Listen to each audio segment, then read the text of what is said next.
motherfucker! You didn't howl at the moon! Paul, say something stupid. Bologna, fudge, and mustard! My life is being ruined by the internet! I'm here to stay. Make a good lucha thing. Where's my fucking champ? This will be the moment, starting now, of the genesis of McGillicuddy.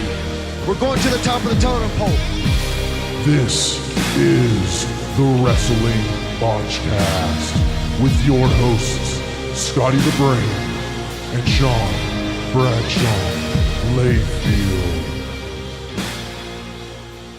It is Friday, April 27th, and 56-year-old Scott Steiner has become the oldest Impact Tag Team Champion in history. That is only surprising that someone older has not become champion. In Impact, you mean? Right. That is what is the craziest thing ever. Now, a lot of things happen in Impact. We didn't get to watch the Impact show. I just kind of caught the footnotes or the cliff notes, as they say. Mm-hmm. And Austin Aries also lost his title to Pentagon Jr.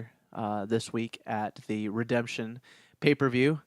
We tried in vain to watch said pay-per-view, but I was not paying $40 for an Impact event. You know what? Scott? Yeah. I bet Pentagon gets a really, really nice long run out of this. I bet he doesn't, actually. Really? What makes you say that? I mean, this might be a spoiler because I think this was just on a taping. So if you have yet, earmuffs, everyone earmuffs. Earmuffs. If you don't want to know, Pentagon Jr. lost the title 2 days later to Austin Aries. Yeah. Oh, yeah. And I'm about to further that spoiler as well. Please do. Scott Steiner also lost his tag team championship 2 days later at the next taping. Apparently that taping's not going to air until May 17th or something. Mm-hmm. But yeah, basically like both of those belts changed hands again. One changed back. One went to a different tag team. I won't spoil what tag team it is. There you go. You're welcome. So it's as if we had meaningless championship changes at a pay-per-view. At Impact. Huh. Weird. It is weird. Huh. I don't know what to think about that. Do you feel like Pentagon deserves better? I think he does deserve better.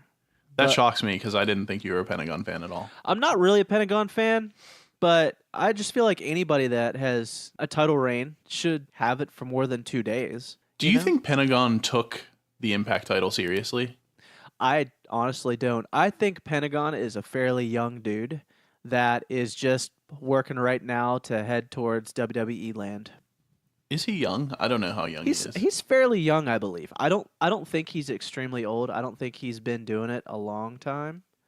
But I feel pretty certain that he has a long career ahead of him still. And this is not the end of that. Yeah, he was born in 1985, so he's 32. So he's getting ripe for that WWE picking. With masked wrestlers, who the hell knows how old they are? Exactly. Right? Go ahead. You were going to say Rey Mysterio. Yeah, he could be like 73 years old right now. I always think that about Jushin Thunder Liger. I've never even checked his age, but I assume he's like 60. Oh no, he's 52. Oh, okay. Yeah, fair enough. He's pretty old. He's getting up there. He's Undertaker age right now. He's not quite Steiner age. No, not quite, but his better years are definitely behind him. Well, he could still have a tag run in Impact, apparently. Yeah, apparently you could do that up until 60 years old. I find it hilarious that Scott Steiner wore a t-shirt throughout the entire match. For good reason. I don't think his pecs are what they used to be. Oh no. Poor guy. Yeah, they're pretty rough. He looks pretty torn up. He did try to, well, I guess he kind of did a Frankensteiner from the top rope. He landed square on his head. Yeah, good. So that was a good move. That's all you need at 56 years old is another concussion. I feel like he's had about 10,000 too many blows to the head. Just based on his actions alone. I have no idea what his concussion history is. Just, I see the guy, I hear him talk, and I think, there's definitely some brain damage there. If his promos are any indication and his math skills, yeah, it's likely that he's had at least 30 to 100 concussions in his career. Yeah. All right, that's enough Impact talk for today. Is it? Is it ever? Yeah. Let's get to the real news. Actually, you're right. Let's get to the real news. Zack Ryder is well. You know what? Actually, thank goodness, he's okay. Zack Ryder is okay, but he's not in the Greatest Royal Rumble, and Mike Kanellis should be fired immediately. Agreed. Because he doesn't deserve to mop the floor that Zack Ryder stands on. I don't know where I was going with that. You weren't going anywhere with it, in fact. I wasn't. No, you started. But it's horseshit. Listen, I agree with you, and Mike Kanellis should have to sit out as long as Zack Ryder sits out. I think that's only fair. An eye for an eye. It's only fair. So, but thankfully, Zack Ryder, as we reported on our bonus episode this week, the Greatest Royal Rumble predictions, thought he had a major injury, went in for some testing, and it's just a strain, and he should be back shortly. Don't know how soon. He didn't really indicate how soon it would be, but it will not be significant time as it would have been if he had some sort of MCL, ACL tear, anything like that. So our boy ZR, he'll be back before you know it, doing dark Long matches. Island Iced Z. I put up a Twitter poll asking what the members of the Woo Woo Woo crew thought about his ability to still win the Royal Rumble, and it was 50-50. So they think there's still a chance. There's still a chance. He could be a surprise entrant. He'll limp his ass down. He could have a Cena-like return. If he's number 50, he's got a shot. Mm-hmm. You know, just don't make him stick it out for 50 dudes. I feel bad for number 1 in that case. It sounds like a bad time. I mean, depending on how long they last, if they have to sit there for, an hour and a half, then yeah, that's terrible. Or longer. It's going to be crazy. All right, moving on in the dirt sheets. What else we got this week? Oh, good. Enzo Amore is back in the news again. Apparently his no-compete clause with the WWE is up, so now Impact can swoop in and sign him, right? Did you see that everyone thought that he had like that was a retirement message when he said so long? That's not how I interpreted it. Well, I don't know about you. I think a lot of people missed that he. Well, if you haven't seen, he posted an Instagram picture of 2 tennis shoes hanging from a telephone pole, which is like a college graduation thing. Kind of, I guess. And I forget what he tagged it as, like moving on or something like that. No, it was like thanks for the memories or whatever. Yeah. Who the fuck cares? But what people didn't notice is if you tapped on the photo, it showed what was tagged, and WWE was definitely tagged and pointing up at the tennis shoes. Mm-hmm. I think everyone missed that when they were looking because you really had to do some digging, but that is what was tagged in that photo. So he's just saying bye to WWE. That's it. Exactly. That's what I thought he was saying too. I feel like people really ran with that story in a place that, I don't know. I honestly feel like he does continue to try. I mean, what's he going to do? He's a wrestler who is somewhat famous. Of course he's going to try to get a job somewhere. Yeah, exactly. He'd be dumb not to. There's so many different indie opportunities now. I mean, someone's going to sign him. Mm-hmm. Impact. Someone's going to sign him, though. Who knows? Who knows who it could be? Impact. The only thing I'm worried about now is that WWE owns the rights to his name. Mm-hmm. So that's obviously going to have to change. So SBL, do we have any names? Do we have any names we could possibly go with? Sure. Forward? I thought they'd go with Guido Soprano. Guido Soprano. Mm-hmm. I liked Mophead Corleone. Sure. Little Giuseppe, maybe. Giuseppe's a good one, or Lil Giuseppe. Mm-hmm. Cup of lawsuits. I think that'd be. It would be appropriate, right? A little bit. I mean, if the shoe fits, pun intended. Sure. What else we got? I think we got a couple more. Francesco Fettuccini, Mario Luigi Della Canucci. I think Della Caccini. Sure. I don't know. That might be too long. Maybe just call him Josh Cena, and he could be Cena's little brother. I think that would be. Would he have to change his hair though? He'd probably have to shave that funky, nasty, nappy goatee thing he had going on. I don't know. I think he keeps that, but he just salutes. Oh, that's all it takes to be a Cena, I guess. Yeah, just throw on some camo and start saluting everyone, or some neon orange or whatever the fuck. Right, and just carry a towel with you and throw it into the crowd. Right. That's all you have to do. Then you can be a Cena too. Ba-ba-da-ba. Like, yeah, it's a deep, growly voice. Yeah. And just yell at old people a lot, like The Undertaker. All right. I mean, I guess all those are a definite possibility. It's a ready-made event. Josh Cena versus Scott Steiner. That's perfect. It's perfect. Gosh, we should be booking Impact. All right, moving on. So this week, Taz was talking on his podcast about how, as a wrestler, that you're no longer getting a push. Things like no one tells you, production team acts differently towards you, people only give you small talk. Hey Taz. That's pretty much what happens in real life too, to real life people in real life relationships. If you don't really want to have a relationship with anybody anymore, people act differently towards you. They pretty much just give you small talk, and they don't really tell you that they don't want to have a relationship with you anymore. I was going to say, I'm pretty sure that's how every relationship I've ever been in has ended. Exactly. So Taz is basically just, giving us real life advice. Thanks, Taz. Taz was explaining the slow fade. Yeah. That's exactly what it was. Right. All right, Taz. Thanks for that. In other news in social media this week, Sasha Banks is dealing with some issues regarding fans and possible backstage shenanigans. I'll call them shenanigans. Mike Johnson from PW Insider reports that she doesn't have a backstage issue, but may have a tendency to get salty backstage. I feel like her attitude has come across in several interviews right now, so this is really no big surprise to me. But she always complains about like fans coming up to her and asking her for autographs and pictures and how that really bothers her. And I remember Bubba Ray Dudley was like, look, it's when the fans stop asking you that you should be concerned about. And I thought that was pretty poignant. Especially coming from Bubba Ray Dudley, who has been known to kind of be a douchebag to everybody. Right. I mean, I would probably take that advice from that dude because he knows from experience. Hell yeah. I mean, Sasha Banks, she hasn't been getting much of a push lately. She's basically in this dead-end storyline with Bayley right now, which makes me worry about Bayley as well. Yeah, they should both be concerned. This feud is boring. It's super boring, and it's just dragging, man. But you know what would save it? Having a great match, which is what they need to do. Hold on, SBL.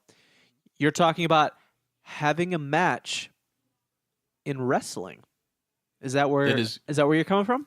Yeah, and I'm saying like even let's go one step further and say have a match in wrestling that's really good, and then everyone's back on your side again. And you know what? If there's anything I know about these two, they have been performer A and B in one of my favorite matches ever had, and I really think that all they need to do is get out there and throw down, and then they're right back on the map. Huh. That's the smartest thing you've ever said. Food for thought, brother.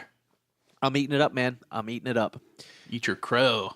All right. Well, let's get into a little bit of Greatest Royal Rumble talk. Per sources right now, we had originally reported that WWE were making around $20 million for this upcoming pay-per-view, which I think we were pretty close. For this 10-year deal, WWE is making around $100 to $2 million just for hosting the event. Now, that doesn't include ticket sales, merchandise, or anything like that. Mm-hmm. Plus side now, word is, and this kind of came from Jerry the King Lawler, he kind of hinted at it, that the women are still getting paid, even though they don't have to be there.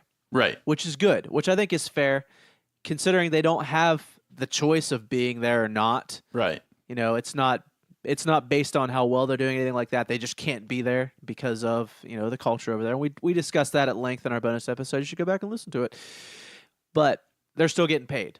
So I feel like that's kind of a nice little footnote at the end of it, Look, if my employer were to tell me, like, hey, this country doesn't want you to enter with your big burly beard, but we're going to pay you to stay home because of that, I'd be like, sick. See you later. Awesome. I will sit at home, which is basically what Alexa Bliss has been doing all week, posting selfies of her new boob job, and just relax by the pool. Fair enough. Can't go wrong with that. Can't go wrong. I didn't even know. You didn't know that? No, I didn't know she had a boob job. Oh, hey, newsflash. The reason that Alexa Bliss didn't wrestle this past weekend on Raw, you notice how she never got tagged in? I did notice that. Yeah, that's why. Okay. They just said she had minor cosmetic surgery. She had a boob job. She's been showing it off like crazy on Instagram, on her stories. Hey, man, she works hard to stay fit. Good for her. True story. And now she's paid money to get bigger. I don't know. Shawn Michaels was offered the opportunity to be a part of the Greatest Royal Rumble as well, but turned it down because he had something going on with his kid. Apparently, they made him a pretty hefty offer as well. But he said that he did not want to see exactly what the offer was because it may have changed his mind, and he didn't want to miss his kid's thing that is going on. And I mean, honestly, Shawn Michaels without the long hair wrestling, I just don't see it. Shawn Michaels is the one person who, after his retirement match, has actually stayed retired. And I feel like it would be a real bummer to see, even though he looks like he's in great shape and he could probably still go better than, let's face it, most of the roster. I feel like, I don't know, there's something about the integrity of the guy who's like, I'm done, and stays done. And I feel like Shawn Michaels is a guy that I don't respect a ton just because of how he has been in the past. And that's kind of a respect earner for me. So I feel like I just don't want him back. Wow. Yeah, man. Is it because he was dickish to people for a while? Yeah, he did some really shitty, terrible things to people. And I feel like, yeah, all is forgiven. And like, he's one of the boys and that's great. But like, I still feel like, look, it still happened, you know? But it was early on in his career as well. It wasn't during his second run. It was during his first run. Yeah. I mean, it's old news. It's water under the bridge at this point. I don't know, man. If he did to me what he did to Mark Henry, like cost him several years by getting him banished, I would not be letting that shit go. So that is quite dickish. That's quite dickish. He did some shitty things. I'm not discounting that. But, I mean, the dude's kind of turned things around. He's working at NXT now. I mean, he's putting together some sweet-ass matches from what we've seen so far, the ones he has produced. So, I mean, I think he's got kind of a second career going on right now. And now he's down there, and he's kind of learned from his mistakes, and he's bringing up these new guys.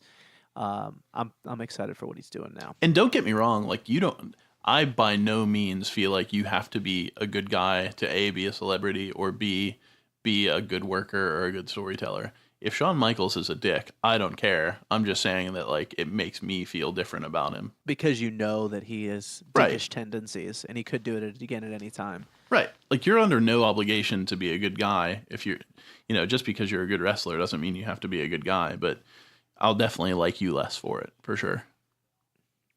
Okay. You're entitled to your opinion, as am I. I'm okay with him now that he's kind of turned things around and he's, kind of made amends with all the people he was an asshole to. So forgive and forget. But moving on, let's get into Indie Land a little bit, shall we? Let's do it. Let's dive in head first to Indie Land. Marty Scurll versus Pete Dunne is happening this weekend. Yeah, 2 of my 5 favorites. Did you just wet yourself a little when I said that? I peed. Okay. All right. As you should have. I expected it. That's why I paused before I went on. Apparently, this is being put together by Destiny Wrestling. Not real sure who they are, but I saw they do work some with Impact. Okay. Unfortunately, this match is not being broadcast anywhere. I have looked and looked and looked and have not found anywhere that this is going to be aired live. I'm hoping some wonderful, wonderful soul will get out their sweet-ass cell phone and just video the whole thing. Even if I have to watch a shitty video of it, I still want to see it. Yeah, I'm down to see that for sure. I know you are. I mean, I have a villain hat. I know you do. You don't have a bruiserweight hat. What's up with that? I don't even know that one exists. And his WWE shirt is like not that cool looking, so I would have one. I don't like it. I've been disappointed in the WWE shirts for these new guys. It's hit or miss. Real hit or miss. I want Adam Cole to have his own shirt. Why does that not happen yet? Yeah, it's weird. I don't like the Undisputed Era shirt, so fuck that. Yeah, me neither. Anyway, so that match is happening this weekend. I believe it's on Sunday night. Moving on. I'm gonna read a tweet out. Speaking of indie guys, I'm gonna read a tweet out. Then I'm gonna go on a little rant for a second afterwards. I'm available for bookings. DM me if you're interested. If not, I understand wholeheartedly. Thank you for your support. # I love wrestling from handle at gotta get Swann. So this son of a bitch, Rich Swann, you just tore right into him. Was scheduled to wrestle at an indie promotion locally here where I am in North Carolina, in the Charlotte area, that I went to last month. He was scheduled, And the bastard backed out last minute because he just decided he didn't want to wrestle anymore. I don't want to do it anymore. He canceled bookings all over the place. This company had to swerve and figure out a new angle to make it work because he was supposed to wrestle for one of their titles as well. He was in a big title match and just, decided to cancel a couple days before. Dick move. Total dick move. Pissed me off because I was like, oh, cool. Get to see Rich Swann. His wife even wrestled on the same match. She wrestled on the same card. Same card. She was there. She showed up. Why couldn't you be there, Rich Swann? What's your problem? What, you just didn't want to be around your wife? To be fair, he probably was there, just sitting in the back, pounding some cold ones. I doubt he was there. I highly doubt it. I don't think he was. And then that son of a bitch shows up this week, and he was backstage at Impact. Mm-hmm. Backstage at Impact. That's cool, man. That's cool. I see what's up. So you don't want to wrestle on, an indie promotion, but Impact calls you up. Oh, let's show up for that. That place can't even fill up half of a tiny little Coliseum. Mm-hmm. That Impact Redemption taping, or the Redemption pay-per-view, only half of it was full. The hard camera was aimed where they put most of the fans that were there. So if they cut to, they tried not to cut the other direction, like the other side of the arena, because there's no one there. Maybe the front 2 or 3 rows were filled. Now, he could have wrestled here and had a packed house where we were because it was a major pay-per-view. I mean, Jesus, even one of the dudes from the Bullet Club showed up. Well, Chase Owens from the Bullet Club was there. He made an appearance. Wasn't even on the card and still was there. Hey, man. Rich Swann's a pretty big deal, and he deserves only the best. You mean an asshole? He deserves that Impact money. Does he? What is that Impact money? Tell me. I don't know. I was going to just say, actually, I would prefer to do the indie show than be on Impact. He probably would have done well. Yeah. I mean, the place was almost completely sold out. It was packed. The crowd was rowdy. It was a fun time. Yeah. I mean, shouts out to PWX here in Charlotte, North Carolina. Respect. They put together a really good show. He could have been a part of it. Asshole decided to cancel 2 days before. I will no longer support Rich Swann. That's all I got to say. He's got that killer 450, bro. Oh, does he? Yeah. That same thing that Mustafa Ali does, only backwards. Suck it, Rich Swann. I think he does it standing, though, doesn't he? I'm pretty sure he does it standing. I don't care when he does it. I don't care. I have no respect for that man anymore. He dances, too. No respect. He's kind of a dancer. Oh, great. So he's Fandango, too? Awesome. Way to go, Rich Swann.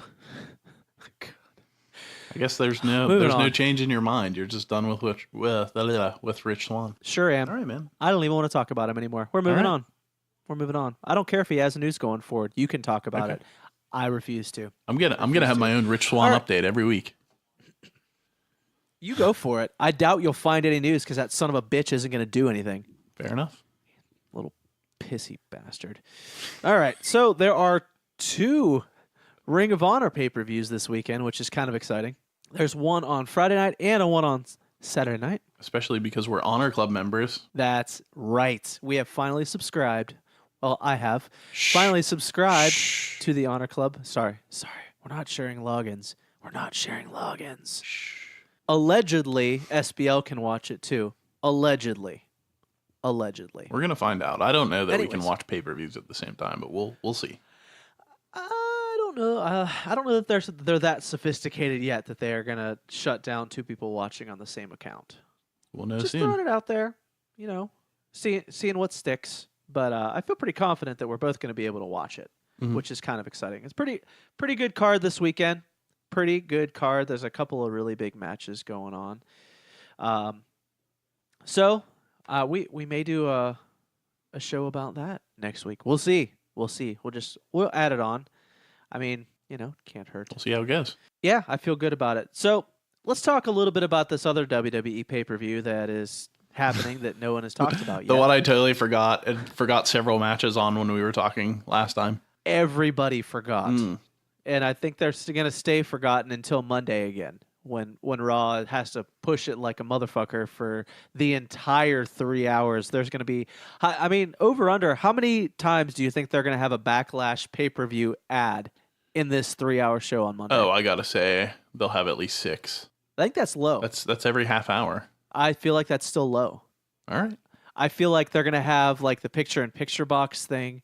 Oh, they're gonna, yeah, maybe. they're gonna just rape us with ads for Backlash as soon as the Greatest Royal Rumble is over. Actually, we may get some during the Greatest Royal Rumble, which apparently, short tangent, the Greatest Royal Rumble is going to have a 15-minute prayer break over in Saudi Arabia. So is that real? Today. Real.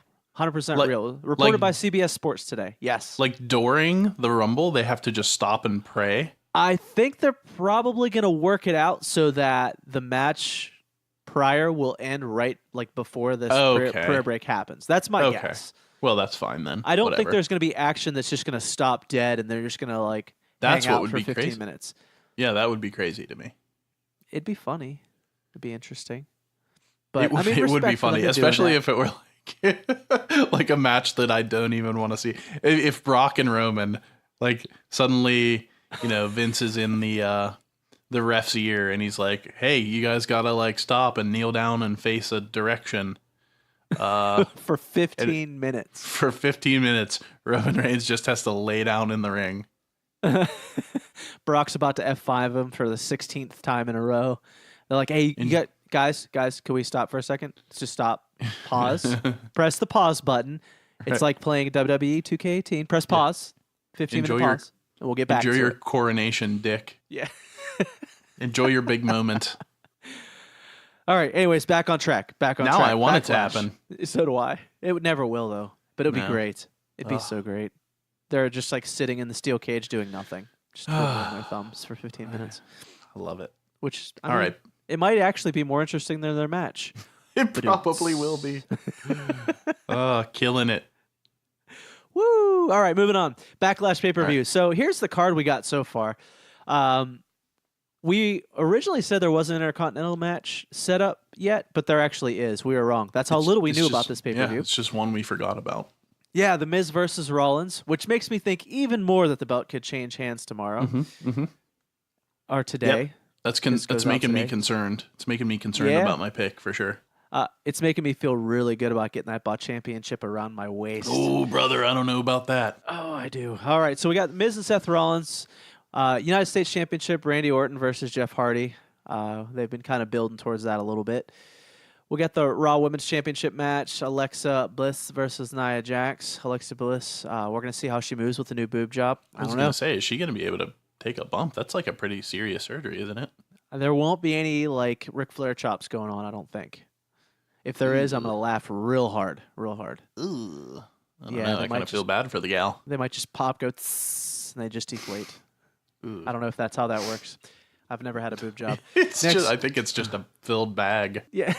Like a bag filled with saline or something. I think it is. Hey, you take a hard enough chop, it's going to pop that sucker.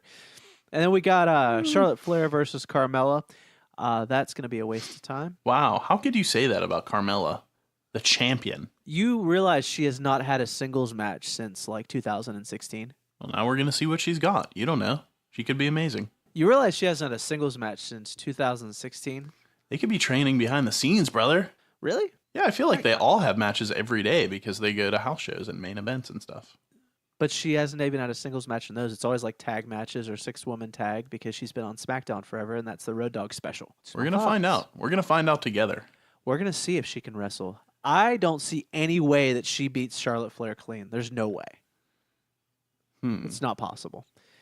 It's not going to happen at a Backlash. Yeah, I don't think she'll beat her clean, but I do think, A, that she will keep the belt, and B, I think she might have a good match. We don't know.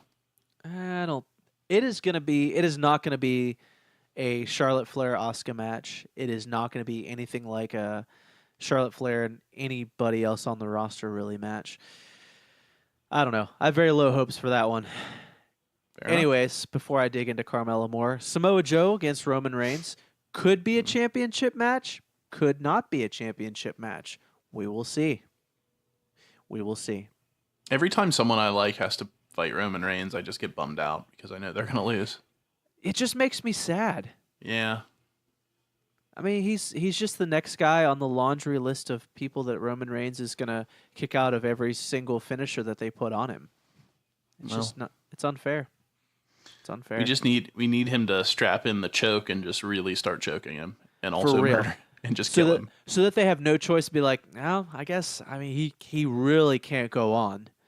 And he's pretty tapped out at this point. So Samoa Joe just kind of wins by default. I think that's how it's going to need to end. I'd love for Samoa Joe to really choke him out and then be like, what? I think he just got sleepy. What's the problem, guys? He's not moving, but I think he's still okay. He's still okay. The ref starts to move his arms around like Weekend at Bernie's. Yeah. Yeah.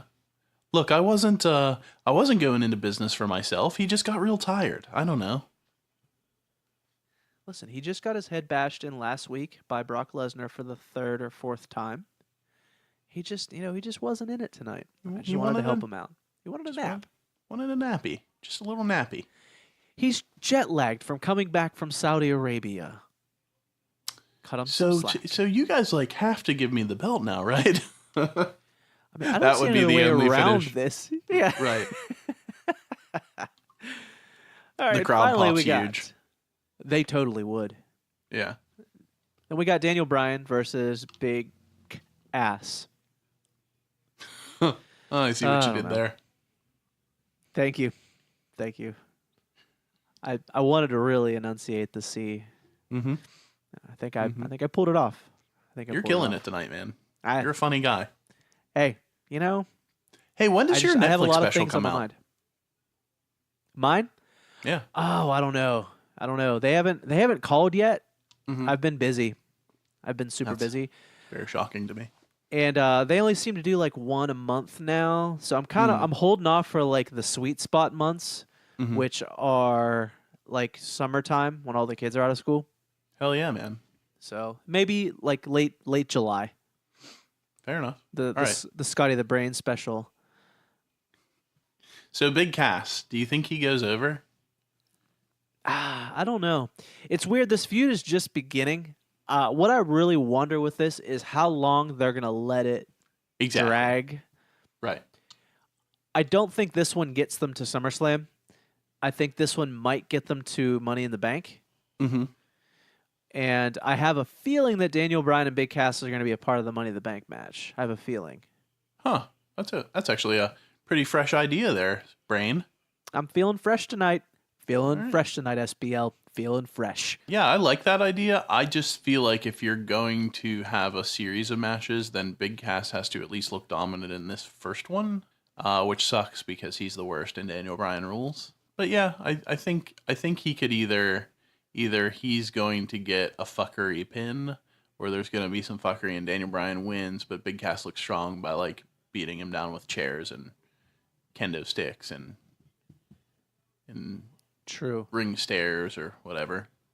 Oh, brother. Maybe this makes it to Extreme Rules. Oh, brother, we'll be there live. We can see Daniel Bryan hit him with kendo sticks and chairs and the kitchen sink.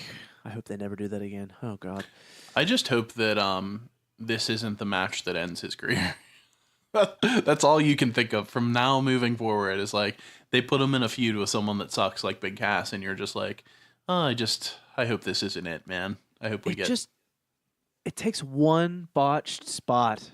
That's why we just you have to go big or go home. He has to feud immediately with Nakamura and then AJ Styles. And then at least that way, if something happens, he had those two feuds.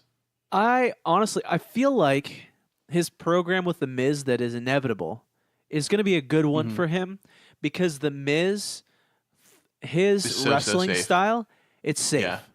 He has no real big spots. He doesn't do a whole lot of knees to the head. There's a lot of headshots. You're not going to get a big boot to the face like Cass does. So I'm looking forward to that feud once it gets rolling. Yeah, I agree.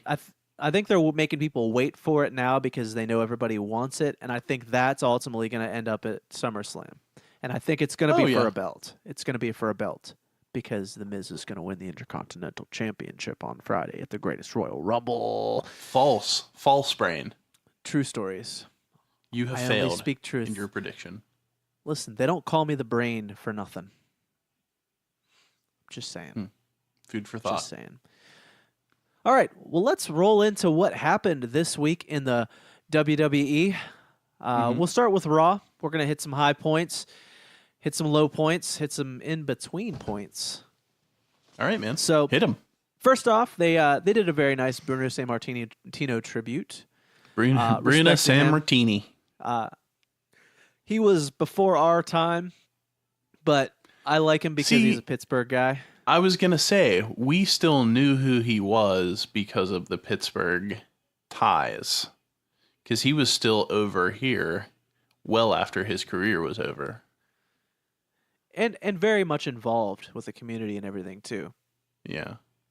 So, much respect to him. That was a cool salute they did to him. Funny thing that I saw posted, though, Kevin Nash tweeted out, when it comes to the 10-bell salute, I don't get it because wrestlers really only stay down for a 3 count, so why would they not just do a 3-bell salute instead of 10? Because 10 is a boxing thing.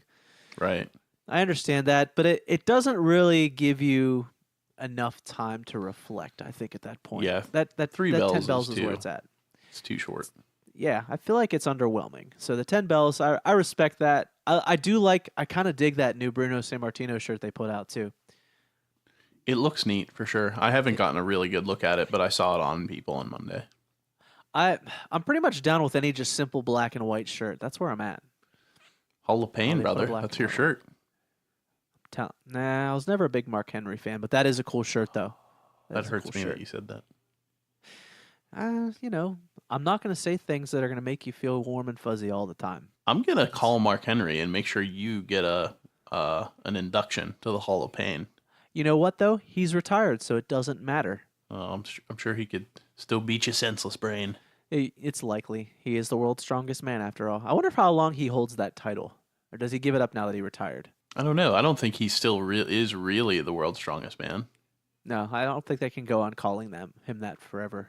Maybe they're just going to have to stop it now. What I'm saying is I think that they called him that because he was considered that because he had some weightlifting record. But I think it's been broken since then. Yeah, it most likely has. So, all right, so we'll move on from there. I really don't want to talk about the Paul Heyman promo because we've seen it 4 times already, and then Roman comes out, and there was no beatdown this time. Mm-hmm. So that was cool. Then we'll get to the most boring match of the night: Elias versus Bobby Roode. Yeah, I don't really know where they're going with Bobby Roode. I feel like this is, good for Elias because Elias is great, but I don't really get what they want Bobby Roode to be. I don't understand it either. It was weird. This is the first time we haven't seen Elias get a pin on TV in a while. Mm-hmm. That caught me a little by surprise. Maybe he's getting a little bit of a push now. I guess we're going to see going forward. But other than that, there's not much else to say about the match. It was just super boring. Not a lot happened.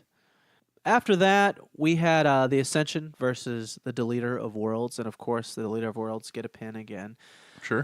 The Ascension roll right back into jobber status as they were in SmackDown. So nothing much has changed there.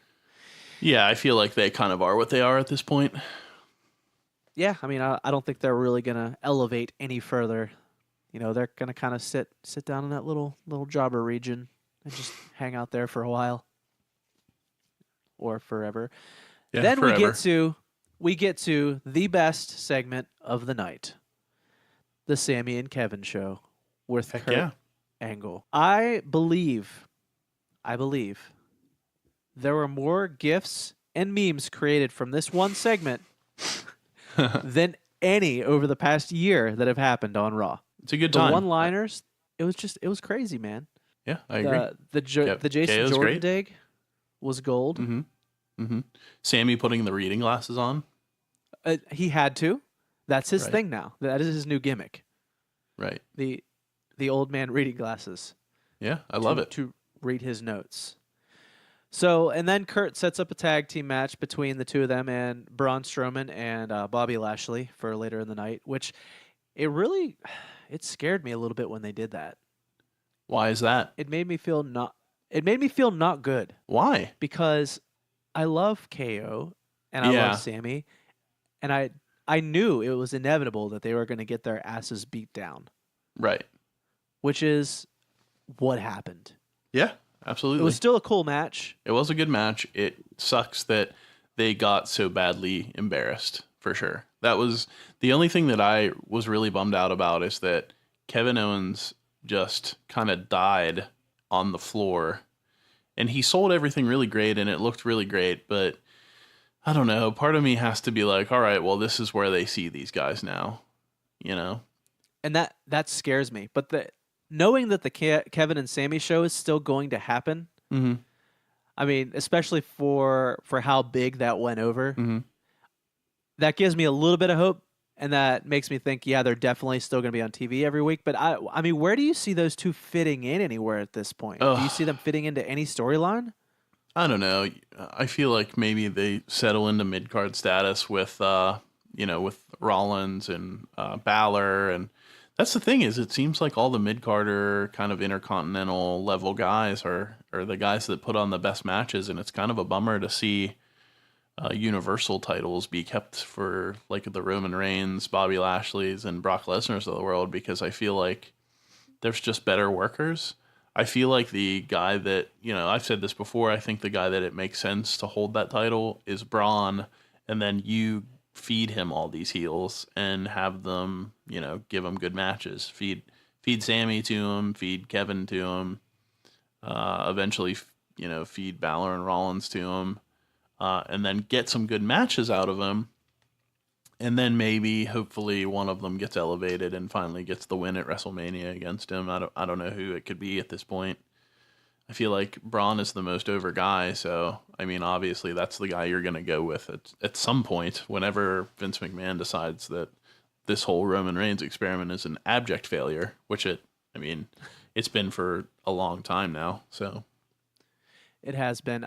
My biggest concern with this is that I can't, in my mind, picture anybody that's a heel right now on the roster having a legit match with Braun Strowman at this point, because he's buried all of them to the point where it's just ridiculous to like where they can't get any offense against him. And I mean, he's done a program with Sami Zayn a couple of years back, where Sammy kept wanting to fight him, wanting to fight him. Mm-hmm. And I mean, one match he lasted a little bit longer, like the blow-off match, he lasted a little bit longer. He never looked competitive. No, he got annihilated every single time. He'd mount a little bit of offense, and he'd get buried. Right. I mean, the Roman Reigns and Braun Strowman programs already happened recently. Mm-hmm. And now I don't know that they would push that again. I think they want to separate those guys just because they know that everyone's going to want. Right. Yeah. I mean, that's like the last nail in the coffin for the Roman Reigns experiment at that point, because there's no way anyone's going to cheer him against Braun Strowman at this point. Right. They didn't the first time, and Braun was supposed to be a heel. Exactly. I mean, Braun pushed him off a freaking loading dock on a stretcher. I mean, and people were cheering. That is the loudest pop that happened that night. Yeah. Yeah, I mean, absolutely. And unless you turn Roman heel at this point, which I think it's just inevitable. They have to. They have to. Yeah, the only way that I see they have to. The only way that I see a Braun Strowman getting pinned by a heel is with cheating, interference, a little bit of everything. Like I feel like Zelina Vega kind of like she interferes when the ref isn't looking, foreign objects / illegal moves, grabbing the pants, etc. Like it's got to be all of the above. You have to pull out everything out of the cheating book. And I don't know. Maybe just the guy to do it is one Drew McIntyre. Huh? Am I right? Maybe. It seems like, though, it honestly seems like they're pushing him to just tag with Ziggler for a while. I guess to cut his teeth again. Yeah. To kind of get back into the swing of things since he's been out for a bit. Yeah. Throw him with McIntyre, throw him with Ziggler, they can have a decent tag run. And eventually he's going to turn on Ziggler. The Claymore? Because he's going to realize Ziggler's... The Claymore into the zigzag is the best tag finisher that I've seen in years.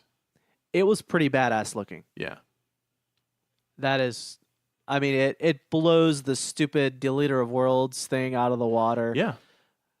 I mean, one thing I hate about tag... I think you'll remember... Okay, so when we were kids, and I know you remember this, it seemed like every tag team had like the cool... like the Steiners had the Frankensteiner, Legion of Doom had the Clothesline, the Hart Foundation had the Heart Attack. Like they had cool moves in unison that they would do. And it seems like now all we get is like either like a mishmash of one guy, like whoever's finisher is more over. They just try to, piggyback into that somehow, or it's like a move that sucks. Like I think the Magic Killer is stupid from, the club. I think I'm trying to think of who else actually has a tag finisher, and I can't even do it. The one AOP does. AOP does. Oh yeah, this is like a Russian leg sweep with a clothesline. Like that's stupid. The one that I do really like is the Dash and Dawson one. That's like a code breaker. That I'm pretty into. That is a cool one, but they never win, so we never see it. Exactly. The Ascension one is stupid. It's like a leg sweep. Yeah, a lot of them are just dumb. Even New Day, like New Day sucks because it's just the big ending with like it's just one right. It's just one of the guys doing their finishing move. With like it's not a combination. With like Kofi pushing them down. Yeah, it's like that's not a finish. No, it's not. It's ridiculous. Yeah. So anyway, I just feel like I don't know. I think I can't remember what Bludgeon Brothers is either, but yeah, it's the coolest one I've seen in a long time, the Ziggler McIntyre one. And it actually uses both of their finishers in a way that makes sense. Exactly. Those two combined actually works. Mm-hmm. Unlike most of these other muck together tag teams. That's the problem. Is they put these two guys together that have never been a tag team before and expect them to give up what they've done for the past however long in their career. Right. They've had one finisher for how long, and suddenly you're not supposed to do that finisher anymore and do something as a collective. Neither guy wants to budge.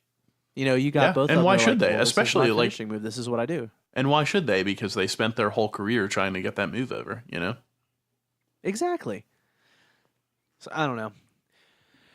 I think they'll be a good tag team for a bit, but I see it being a very, very short road. By the way, did you see that meme of Chad Gable and Kurt Angle this week where it says Kurt Angle and his not son?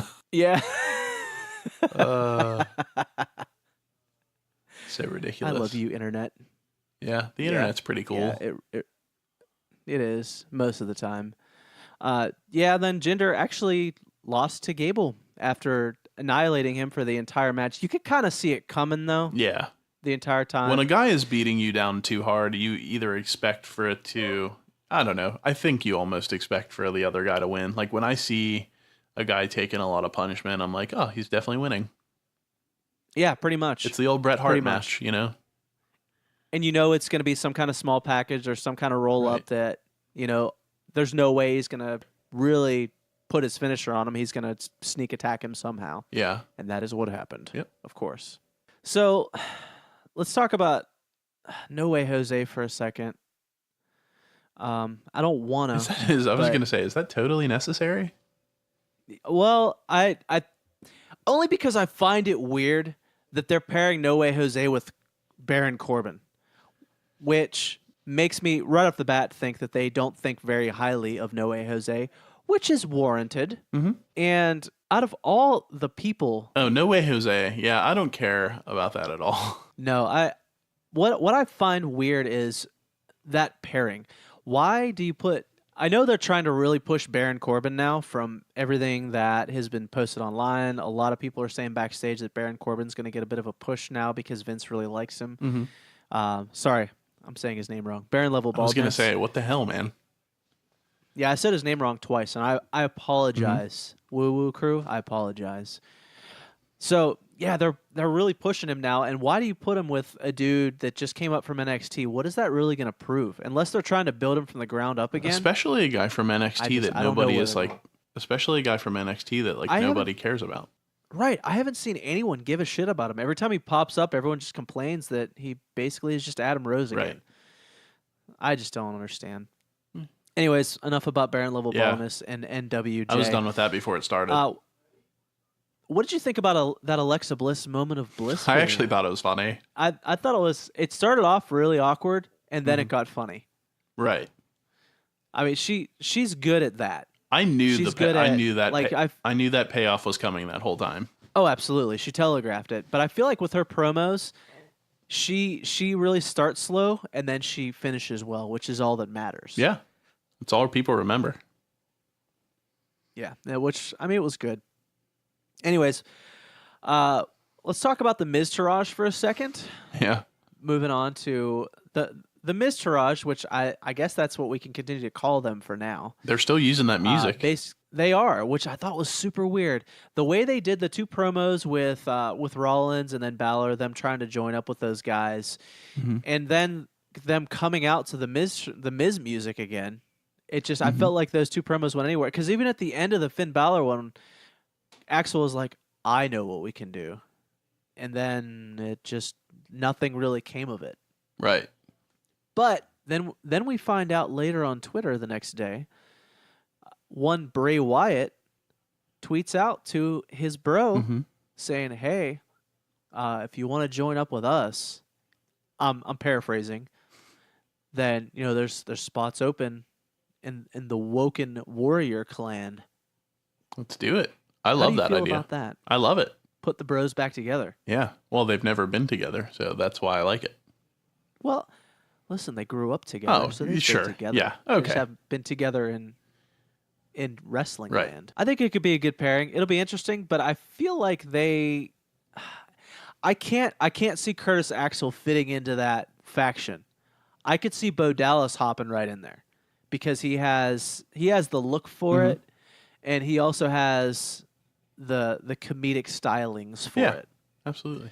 Curtis Axel, I can't picture him being a part of that faction whatsoever. Hey man, I'll give it a try. I'm just happy that those guys have something to do because I feel like they're underutilized in general. Yeah. Like before the Miztourage thing, they were doing nothing. Oh, I know. If it wasn't for Miz, those dudes would just have faded off into dark matches. And I mean, they had a couple of main events, a couple weeks in a row with the Miz. So, I mean, I think they're on the up and up now. It seems like they're giving them some screen time still. So that's promising for them. Yeah. Hell yeah. Quite promising. Keep it going, Miztourage, but as another name. That's it. And then we get to the main event of the night. The Road Dogg Special +1. Right. The 8-woman tag. Or was it more? Nope, sorry. The 10-woman tag. Yeah, I was going to say, I thought it was like everyone. It's the entire women's roster basically in one match. I didn't understand the point of all this. I think it was all just a setup just to get Rousey out there at some point. That's absolutely what it was. I mean, the match was 100% forgettable. Yeah, nothing even happened. The whole thing was just, I don't even remember. I can't tell you who actually got in the ring. All I know is that Alexa Bliss never tagged in, and that's about it. I just remember thinking it was extremely funny that Ronda Rousey, who is not in the match, comes out to her music, puts Mickey in the armbar, she then taps out, and then her music plays as if she won a match she was not in. There's a name for that now. It's called Rouseying. I was going to say, it's called the Rousey. It's Rouseying. Basically, what you do is you have your music play, you come in, you tap someone out, and then your music plays again and you leave. It's Rouseying. Yeah. So that's a thing now. That's going to happen. She just inserts herself into matches. Well, I mean, she didn't win it for that team. They were disqualified. But she felt like she won, I think. So she gets a gold star. What I'm going to do at the next WWE event is I'm going to give our drop music to someone on the crew, and I'm just going to run out and win a belt real quick. I think you probably should. Because, based on Rousey rules, you don't even have to be in the match to win it. So no. So all you have to do is just cue the sound guy. That's all it takes. Right. Cue the sound guy, go out, put an armbar on somebody. Put the fix in. Yeah. I don't even know that you have to armbar anybody. Just submit somebody. Any move. Pick one. Yeah. I mean, what's your go-to move? How are you going to submit somebody? Go. I'm going to do the finger poke of doom. Oh, that's a good move. Not used. Very underutilized. Yeah. Finger poke of doom, man. I think that's a good move. I don't know that pinning is a way you can win, though, in Rouseying. I think you can only submit them. Oh, that's right. So that's true. I'd have to make them tap out. Yeah, because the ref isn't going to count the pin because you're not a part of the match. But if they tap out, then you're truly Rouseying.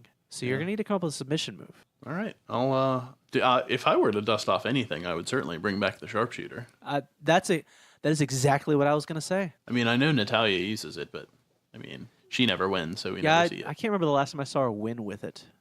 So it can't truly be a submission if no one submits to it. Back when she had the belt, I know it feels like months ago, but I feel like it wasn't that long It was ago. a while. It's been at least a year, I think. Maybe it has. Maybe I'm wrong. I feel like it was somewhat recent. But It may have been. Who knows? yeah. Who knows? I guess the only other spot in this match was when Ember Moon did that suicide dive, your favorite move, and people were going apeshit over it because she went hard in the paint and blew through a couple girls. I'll say this. I know that you are not an Ember fan. That suicide dive looked a lot better than most male suicide dives. So I will good give for her that. I felt bad for who was on the receiving end of said suicide dive. Yeah. I felt like she killed her. She put some stank on it for sure. And I can't remember which of the 55 women in the match actually received that suicide dive. It was one of the Riot Squad, I think. Was it Liv? I have no idea. I think it may have been Liv Morgan. Yeah, it was. It was. That's how forgettable the Riot Squad is. You could tell me, like, I can barely remember who they are. Yeah, they're all... Well, they let them talk this week besides just Ruby.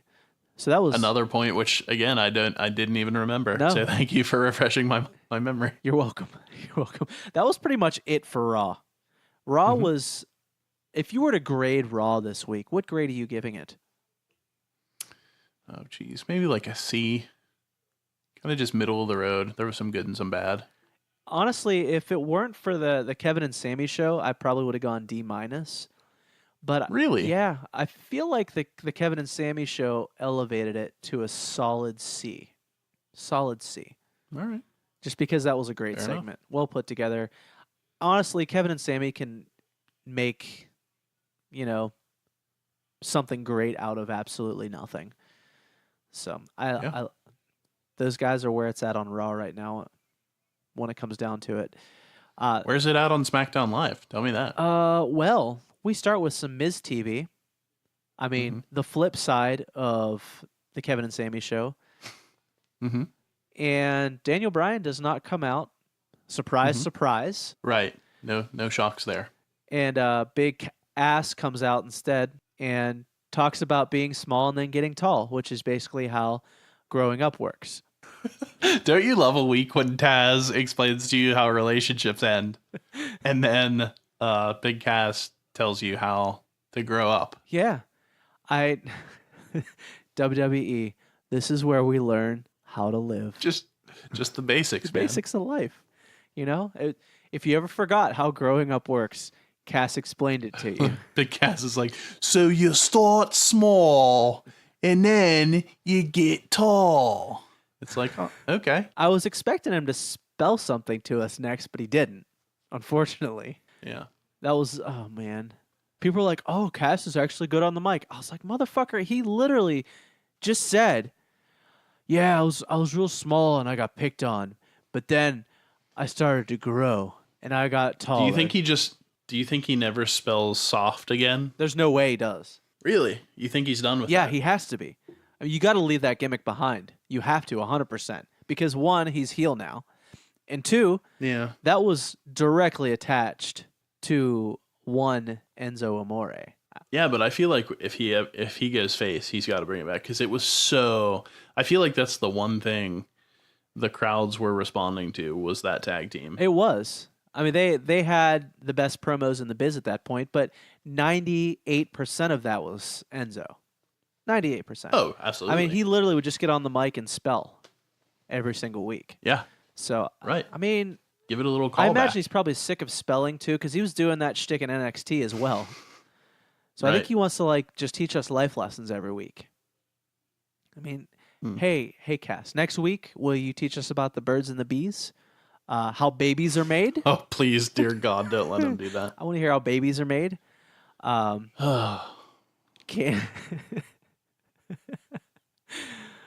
Oh, God. I don't want to hear about that from Cass. If there's anyone I don't want to hear life lessons from. You don't? No. Tell me why. Because, man, if he couldn't even hold down Carmella, what could he teach me? He'll teach us how breakups work. Sorry to bring up old hurts, but it just is what it is. You gotta shoot him straight, SBL. Shoot him straight. So next we get, well, they cut to Daniel Bryan in the back, who's hurt. Obviously, we kind of saw that coming because when Cass walked in, he was putting his coat on. I mean, everybody missed that, I think, but I saw it. And I'm like, yep, Daniel Bryan's in the back, beat up because of Cass. So that's some old school WWE work there. They're dipping back into that well. That's what he did to Enzo. So we move on to Asuka and Becky versus the Iconics. They cut that super annoying promo at the beginning about how hot they are. And you liked that, didn't you? You liked it, didn't you? No, I didn't. Oh, I was not a fan. Oh, good. Oh, good. I was worried because you're always into the Carmella promos, and that's not far from it. So what made you not like this be real one? sad when we talk about that promo. I'm going to skip over that part. So what made you not like this one? It just wasn't funny. It just didn't work for me. No, it didn't. And I mean, they kind of telegraphed the ending of this one because you knew Becky was taking the pin. So does Asuka just continue to lose matches now that her streak is broken? Oh yeah, I think that's everyone. I think once you get pinned, it's a free for all. Now she has all those losses to make up for. Right. That's where we're at. Okay. All right. So the Good Brothers and AJ are back together. They didn't wait long for that. It's like exit Finn, enter AJ. They just keep swapping them back and forth. They're just going to keep switching Bullet Clubs. Will they ever come back together as one again? I think eventually they're going to have to do all four of them together for sure. I think. But, WWE is weird. Who knows? I mean, how long are they going to wait for that to happen, though? That AJ's not getting any younger. I would have pulled the trigger. When was it? Oh, that's right, last Tuesday. But during the shakeup, like when we talked about when we talked about how they should probably do that during the shakeup, they probably should have done it. Like they probably should have done it then. Exactly. That was when. Yes, that was the time. Okay. All right. Just throwing it out there. Then we get the saddest thing of the night. This made me super sad. Almas just had another video promo. Yeah, he's coming though. He is. Be patient. He is. And I'll be coming too at the same time when he does. Oh, that's upsetting and disturbing. I don't know. We've yet to see whether it's either of those things. Yeah. But it seems like he's definitely staying as a heel, which is great. I was a little worried that they might bring him in as a face, and that definitely did not work. So I think they are well aware, and I think Triple H is kind of steering the ship there, which is a good sign. I would hope so because Bobby Roode is just worthless to me now, and you don't want that to happen to Almas. You got to learn from your mistakes. If heel works in NXT, heel's going to work when it gets up to the big leagues. Yeah, if there's one thing I know about this company is it's that they don't learn from their mistakes. What do you mean by that? You mean they're going to set up another Orton and Jinder match? No, I don't mean that. No. You mean they're going to continue to try to push Roman Reigns? You mean that? You mean they're going to continue to make Rusev a heel and not ever really give him a shot at anything? No. Huh. They wouldn't do that. No. Nope. So then we get a weird backstage promo with the Usos and Naomi, which was super cheesy and dumb. Yeah. It honestly, it's making the Usos look like giant pussies at this point. Yeah, it's bad. Everything that happened after was terrible too. Oh, yeah, that match with Rowan and Jimmy Uso was yeah, awful. Whole lot of yuck. Rowan just beats the hell out of Jimmy Uso, and then Naomi comes out and does her stupid let's darken everything because that's legal in a match. Let's just turn out all the lights. Yeah, let's shut the lights off. And I'm going to shake my booty, which is going to entice Rowan to stare, I guess, and then get rolled up. It was, oh man. And honestly, and you mentioned this to me as well. When Jimmy Uso and the Usos came out, they stopped by the Make-A-Wish kid tent they had over there. Wasn't a tent, but it was just a collection. It was a collection. And he like gives him a hat and everything. Right. At that point, you knew the Usos were not going to get the L there. You knew Jimmy Uso was going to have. Oh yeah, you can't do that to a Make-A-Wish kid, man. No, you can't. Have a heart. So bro. Jimmy Uso gets the pin. Yeah, it's fine. It's fine. I mean, it makes them look a little bit stronger before they get their asses handed to them. See, I disagree. I feel like that didn't make them look strong because of how it happened. That's true. It was a cheap pin. Right. So cheap. I don't know. It is what it is there. Like we said so many times, I don't know where they're going with all that. They just need to move on from that feud. I just wish they wouldn't work so hard to make me think that someone was strong only to just kind of put them to the bottom of the pile again. Like, I feel like Becky Lynch, you could say the same thing, Right. They don't make sense when they do this. They don't make sense. I think it's just they try to keep too many people strong, which then makes nobody strong. Right. And then they don't know where to go with anybody because they book themselves into a corner because all these teams are strong. Right. They're so strong. They got the strong hand. So strong. You're just so strong. So we can skip over this contract signing, right? Yeah, you can. It honestly wasn't memorable. The one thing I will say was that terrible, terrible moment when this is one of my famous pet peeves, when she tried to slam Carmella's head into the table and the hat came off, and then Carmella just threw her head into the table herself.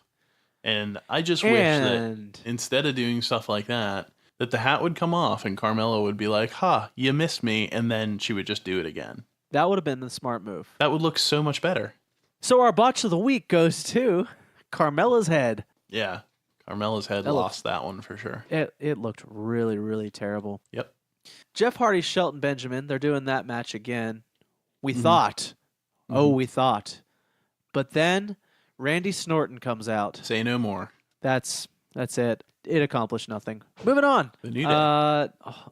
Yeah, I don't even want to talk about that. They did a Book of Booty promo. They have a book coming out, apparently. Or it's out. I think it's out. And the Bar come in, which this is going to be the Bar's last appearance on SmackDown. Okay. No, you got nothing? I mean, you're wrong. I was waiting. You're absolutely wrong. Am I? Yeah. We'll know tomorrow. Okay.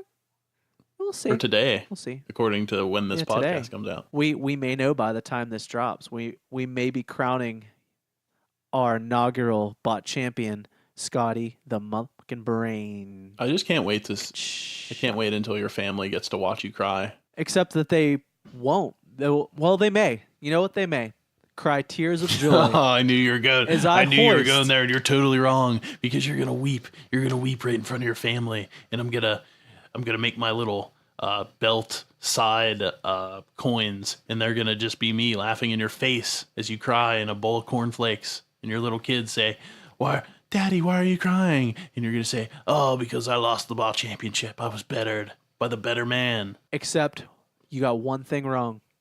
1, I'm not going to lose. 2, I don't eat fucking cornflakes.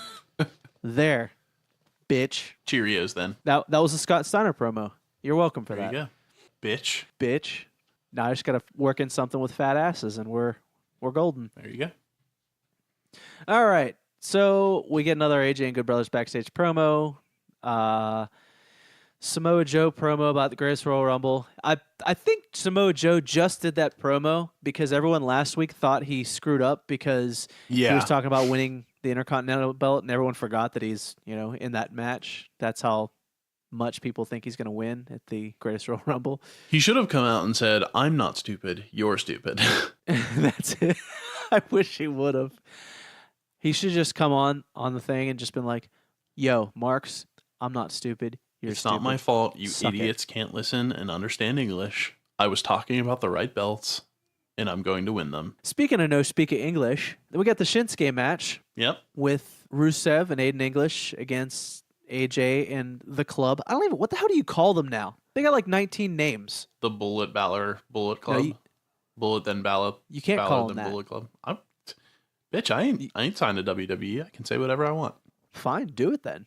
Do it. Bullet Balor Bullet Club. Say it. Say their name. Bullet Club. Bullet Balor Bullet Club.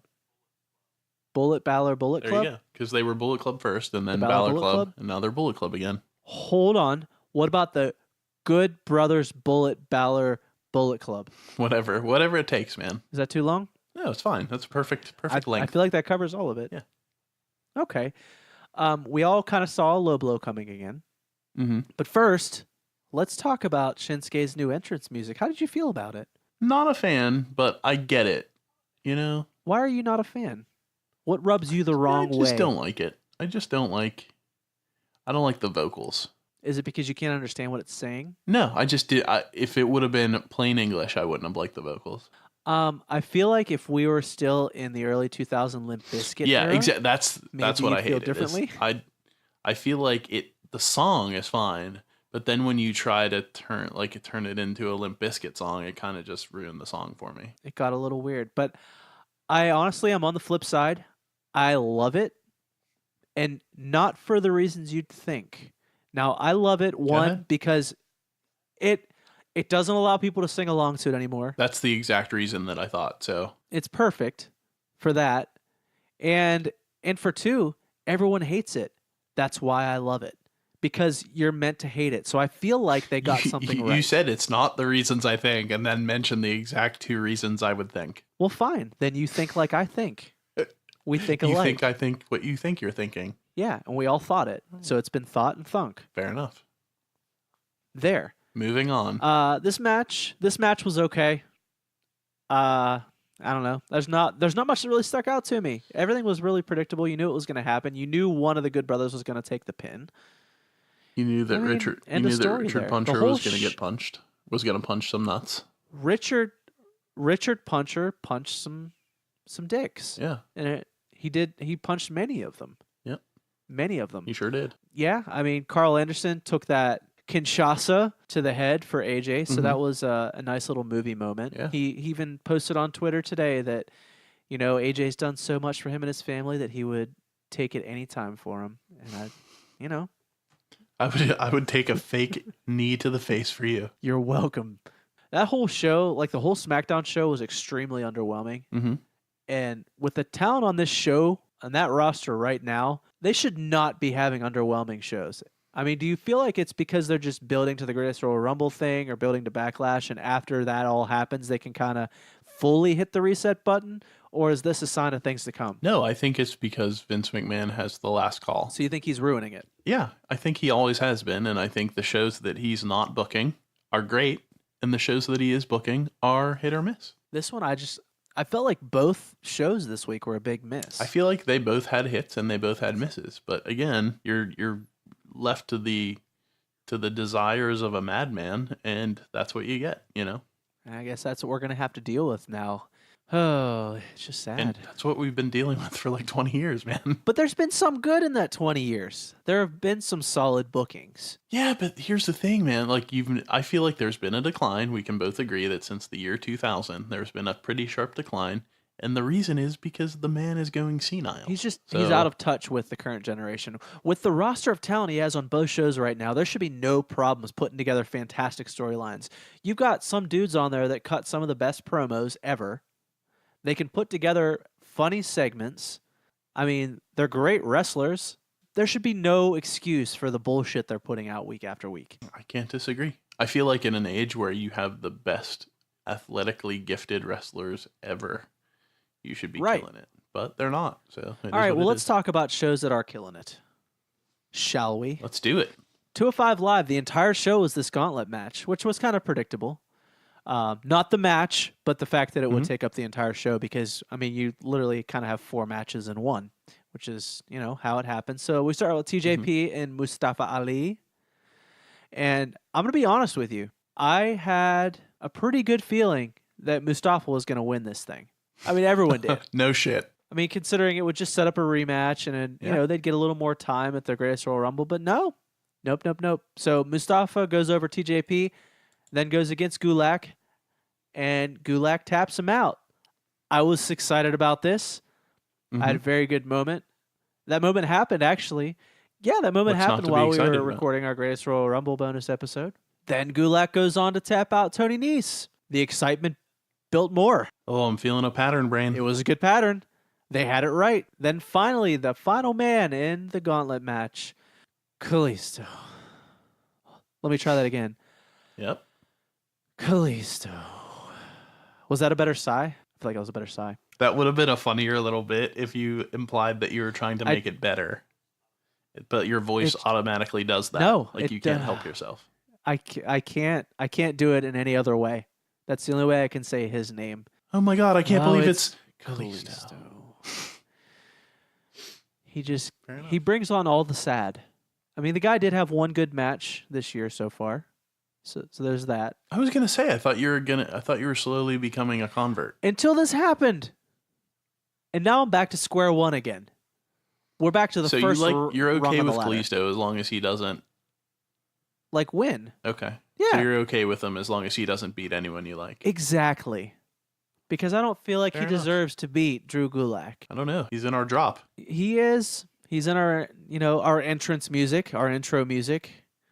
But, I mean, not for good reason. Because he just wants to be a good lucha. SBL, explain it to me.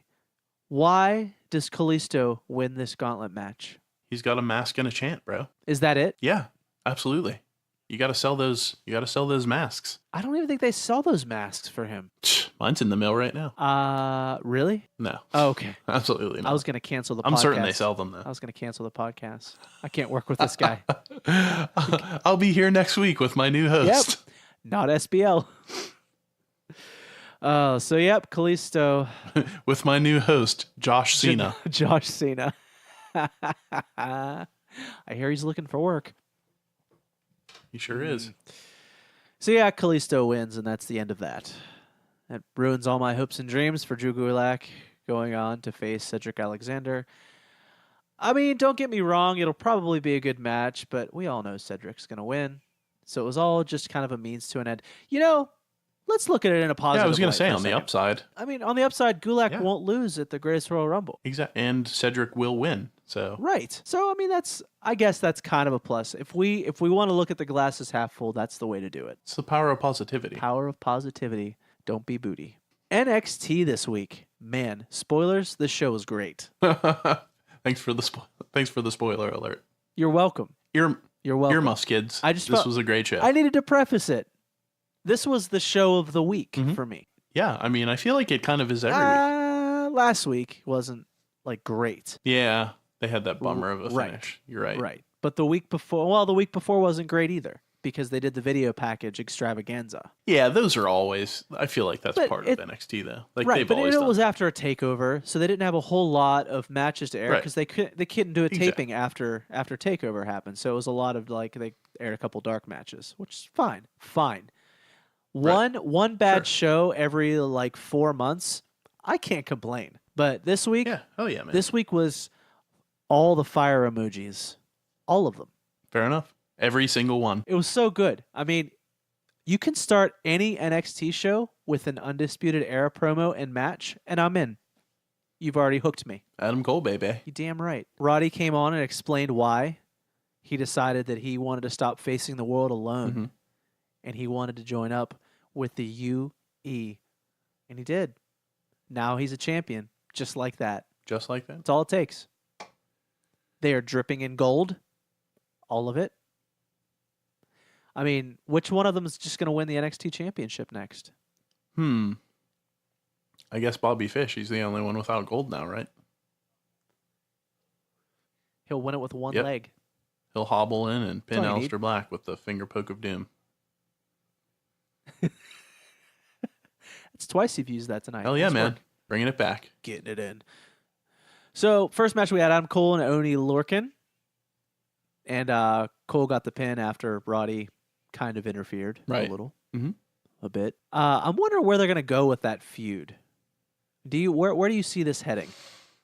I feel like Oney and someone versus Roddy and O'Reilly. I don't think the Adam Cole thing happens again with Oney Lorcan. You don't think? No, not really. I don't see. Because he seemed pretty pissed at Adam Cole after the match. Yeah, I feel like if anything, it's like a one more week thing. I don't see this being like a long-term feud. It may not be. They may move more towards the tag title side of it with Martin Stone and Oney Lorcan. Yeah, and there are so many guys for Adam Cole to beat that are actually awesome. I want to see all those matches. Exactly.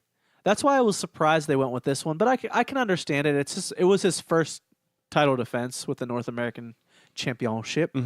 So I kind of understand why they went that direction because you knew he was going to win, but he needed kind of a guy to just cut his teeth with it. And it was good. It was interesting.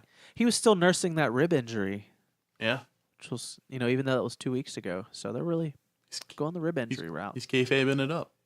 He is. Super hard. Super hard. We got a Shayna Baszler video promo. I'm still not sure how I feel about her. Oh, you seem a little warmer towards her this week, though. Like a little bit. Yeah. Not a lot. Bring it in. Bring in the love. I want to talk about who do you think is next in line for the title shot there? I had originally thought they were going to pop Kairi Sane up in there, but now it seems like they kept airing these video promos throughout the entire show, showcasing each of the women that still exist in NXT. So I don't know what direction they're going with Baszler now. She had that promo with Dakota Kai. Mm-hmm. The last second, Dakota Kai almost started crying. That's who it is, by the way. Who? It's Dakota Kai. You think she's going to be next? Yeah, because she needs to lose. I think it's going to be her and Nikki Cross are going to be the next two, and she's going to beat them both. So Kyrie's not even going to be in the picture. Not for a long time. You got to keep those two apart so that you can do it at another big takeover. Like a takeover. So you think that the next takeover is at Money in the Bank, which is in June, so they don't have a whole lot of time to build to. Yeah, I don't think it's going to be then. I think Nikki Cross will probably be June. You think it'll be? No, I bet you Dakota Kai is going to be the June one.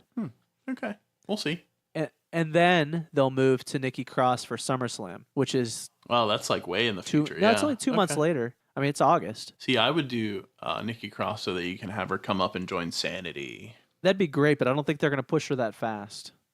It doesn't seem like it because she's not even in the picture right now. All she got was a short little video promo this week, and that was it. She was like part of just the women's thing. Yeah, we'll see. See how it goes. But next week we're getting Candice LeRae against Bianca Belair, who I'm not a huge fan of. I like them both. The hair thing, though? I think it's just a thing to set her apart from other people. I don't think it matters. The hair doesn't matter. I think people like it, actually, as a heel move to like whip people with her hair. I think people like that. I guess that could be a thing. Yeah. All right, moving on. The next match we had was Heavy Machinery versus Tino Sabatelli and Riddick Moss. Mm-hmm. This was the only match I didn't care about at all. Not a big fan of any of those guys. Not a big fan of Heavy Machinery. Not a big fan of Sabatelli or Moss. And Sabatelli leaves Moss, and now they're going to start feuding, and I don't care at all about that either. Yeah, they've been wanting Sabatelli to be a star for so long, and it just never happened. So I don't think it will. I think this is kind of a last-ditch effort for them at this point. I agree it's a last-ditch effort, but who knows? It might work. No one gives a shit about him. He has nothing unique about him at all. There's nothing that sets him apart from anybody else. Same with Riddick Moss. We're going to find out. They're just big, buff-looking dudes that, I mean, can kind of get by with their wrestling, but nothing they do is impressive. Nothing they do blows anybody away. No one gives a shit about their matches. I think it's just a matter of time before they end up on the chopping block. I think if this doesn't turn into a great feud, that may be true. But I think, we'll see. Like, they could totally blow the roof off the place. And they could turn it around. I'd be happy, Good for them. I'll be interested to see if they give them a takeover match. I think that's what you have to do. I think that's your last ditch is you push the program, you push it hard, put, whoever they are highest on over, give them a cool finish and see where it goes. Yeah, there's not much else you can do with that. So next week they also mentioned we're getting TM61 versus Street Profits. I really don't care about that one either. Yeah, I mean, they're just two tag teams that have kind of been buried a little bit. I like TM61, but I need to see the match before I'm going to judge it. I want more Mustache Mountain. That's all I'm going to say. Fair enough. That's all I'm going to say. Who could argue with that? No one. One good thing, we're getting Pete Dunne versus Roddy next week. That is true. Hopefully. That is 100% true. Unless something happens to Pete Dunne. Kind of like what happened to Johnny Gargano this week. Thought we'd get a sweet Alistair versus Johnny Gargano match this week, but that didn't happen either. Yeah. I knew that was going to happen. Yeah, it was pretty obvious. I'm going to tell you what, though. That freaking Samoan drop onto the tables looked rough. Mm-hmm. Like when Ciampa just dropped Johnny onto those tables off the stage. Yeah. It was quite a spot. It was. I agree. It was fun. It was super fun. So I'm wondering if you think that's going to keep Johnny off of TV for a while? No, because I think they're going to keep pushing him to the moon. They are. But I wonder if it's going to keep him off for a couple of weeks at least. Yeah, maybe a week or two, maybe. So, listen, someone gets stretchered out and gets sent to a local. What do they call it? It's not a hospital. Is it a medical facility? It is a medical facility. That's what I thought. A local medical facility. Mm-hmm. I mean, typically they're out a couple of weeks, so we may not see him next week, but probably the following week. Mm-hmm. And then we finally get the last chapter of Sanity in NXT, which is really what that was. Yeah. Alistair against Eric Young. Of course, Alistair takes the win, and then Black masses the shit out of everybody. Yeah, man. Where was this Eric Young this whole time? It was a great match. I think it bodes really well for him moving up to the main roster now. Yeah, but where was this guy? Who knows? He came alive. Maybe he just needed a good opponent. I mean, Alistair Black makes dudes look good in the ring. That's true. So that might be really what it is. I don't know, man. If we get this Eric Young on the main roster, then put the shoot these guys to the moon, because that's awesome. It was an awesome match, and like I said, I mean, I feel like Sanity's had other awesome matches, like the War Games match was really good, but I've never seen like a I'm not going to say never, but it's been a long time since I've seen a standout performance from Eric Young, and this is just great. I mean, it was just everything I wanted out of the guy. Yeah, it was great. It was extremely unexpected. I mean, who would have known that like just Sanity would show up out of nowhere? I did not see it coming. I expected Ciampa to come out and, him and Aleister Black to go at it for a little while. Yeah. I didn't expect a match out of it, but I expected, a solid beatdown. Because I fully expect Ciampa to be kind of next in line for the title. It seems like he's heading that direction. Yeah, I would think so. Absolutely. I think that's the best person to put him with. Absolutely. That's going to be some great matches coming up. That might be the next takeover. We get that one. Your biggest heel versus a guy that's totally over. Going to be good. Yeah, it'll be great. It will be great. But yeah, that was a good send-off for Sanity. All of them laying in the ring, ending the NXT career and moving on to hopefully bigger and better things up in Smackdown land. Well, that's it. That's a wrap. That's a wrap, ladies and gentlemen. That is all that happened in wrestling this week. We hope you have enjoyed your stay here. I don't hope that. I hope you're miserable. Well, fuck you then. Not you. I hope the audience is miserable. Oh yeah, I don't care about them. Fuck them. Yeah. All right, we care a little bit. Yeah. We care a little bit. Mean, yeah. Well, I mean, a hair. They are.